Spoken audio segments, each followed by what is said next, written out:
पहना देते हैं, किसी से प्रेम हो उसको गले में हार पहना देते हैं। ऐसे ही अपने प्रेम के लिए हम कुछ भी अर्पित करते हैं। लक्ष्मी जी ने कहा कि मैं एक सूत्र पहना दूं आपको, ताकि जब जब उस सूत्र को देखो तो मेरी याद आए कि हाँ मेरी बहन है, मुझे उसकी रक्षा करनी है। और उसके बदले आप उपहार मुझको दे देना। उस उपहार को जब मैं देखूंगी तो मुझे भी स्मरण आएगा मेरे भाई हैं, मुझे उनकी रक्षा का भाव रखना है। बलि बोले ये बहुत अच्छी बात है, लाओ सूत्र बांधो।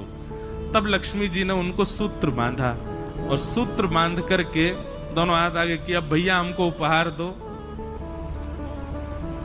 बलि ने कहा क्या चाहिए उपहार में? बोले तुम्हारा द्वारपाल जो है इससे हमारा ब्याह करा दो। बलि बोले अरे वो द्वारपाल नहीं है, जगत पिता परमात्मा परब्रह्म नारायण साक्षात परमेश्वर हैं। वो तो मेरी भक्ति से रीछ के द्वार पर खड़े हैं, वो द्वारपाल थोड़े हैं। बाहर से ठाकुर जी झांक के देख रहे हैं अंदर क्या चल रहा है, मुझे आज बरी करके ले जाएगी कि नहीं। बेचारे ठाकुर जी वहीं खड़े हैं बलि के यहाँ।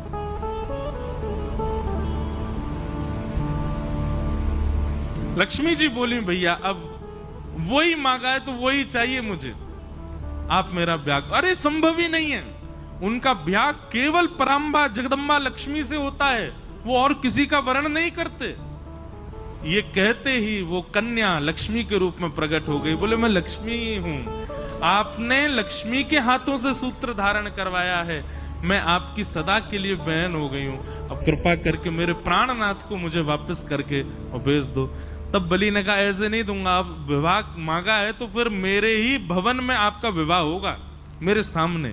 मैं दुनिया तो कन्यादान करती है, मैं पुरुष दान करके दूंगा, तब ले जाना। ऐसा भाव बताते विनोद में। तो फिर ठाकुर जी का विवाह हुआ और जिस प्रकार कन्यादान होता है ऐसे ठाकुर जी का दान किया बलि ने, लक्ष्मी जी को ले जाओ।